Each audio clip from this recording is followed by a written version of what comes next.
അമേരിക്കയുടെ വിദേശ സഹായ ഏജൻസിയായ US ഏജൻസി ഫോർ ഇന്റർനാഷണൽ ഡെവലപ്മെന്റിന്റെ പ്രവർത്തനം നിർത്തുവാനുള്ള നീക്കത്തിൽ ഇലോൺ മസ്കിനും പ്രസിഡന്റ് ഡൊണാൾഡ് ട്രംപിനും തിരിച്ചടി. ആയിരക്കണക്കിന് ഏജൻസി ജീവനക്കാരെ അവധിയിൽ പ്രവേശിപ്പിക്കുവാനുള്ള തീരുമാനം താൽക്കാലികമായി നിർത്തിവച്ചിരിക്കുകയാണെന്ന് ഫെഡറൽ ജഡ്ജി വിധിച്ചു. വെള്ളിയാഴ്ച അർദ്ധരാത്രി മുതൽ 2200 പേരെ ശമ്പളത്തോടു കൂടിയ അവധിയിൽ പ്രവേശിപ്പിക്കുവാനുള്ള നീക്കമാണ് നിർത്തിവെക്കുവാൻ ട്രംപ് നിയോഗിച്ച US ജില്ലാ ജഡ്ജി കാൾ നിക്കോളാസ് 2 ഫെഡറൽ എംപ്ലോയീസ് അസോസിയേഷനൊപ്പം യോജിച്ചു നിന്ന് നിർദ്ദേശിച്ചത്. തൊഴിലാളികളുടെ അഭ്യർത്ഥന കണക്കിലെടുത്തല്ല തന്റെ ഉത്തരവെന്നും ജഡ്ജി പ്രത്യേകം പരാമർശിച്ചിരുന്നു.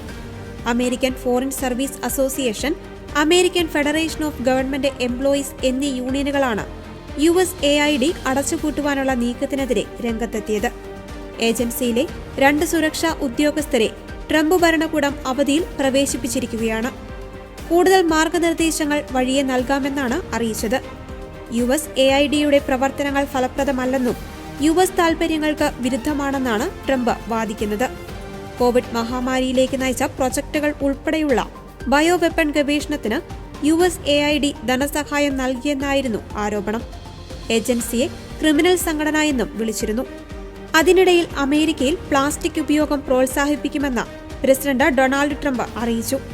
മുൻ പ്രസിഡന്റ് ജോ ബൈഡൻ പ്രോത്സാഹിപ്പിച്ച പരിസ്ഥിതി സൗഹൃദ പേപ്പർ സ്ട്രോയെയും ട്രംപ് വിമർശിക്കുകയും ചെയ്തു. പ്രാവർത്തികമാകാതിരുന്ന ബൈഡന്റെ പേപ്പർ സ്ട്രോകൾ നിർത്തലാക്കുവാൻ അടുത്തയാഴ്ച എക്സിക്യൂട്ടീവ് ഓർഡറിൽ ഒപ്പുവെക്കുമെന്ന് അദ്ദേഹം പറഞ്ഞു.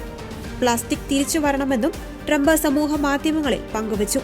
2035ഓടെ പ്ലാസ്റ്റിക് സ്ട്രോകൾ പോലുള്ള ഒറ്റത്തവണ ഉപയോഗിക്കുന്ന പ്ലാസ്റ്റിക്കുകൾ ഇല്ലാതാക്കുകയാണ് അമേരിക്കയുടെ ലക്ഷ്യമെന്ന് ബൈഡൻ പ്രഖ്യാപിച്ചിരുന്നു.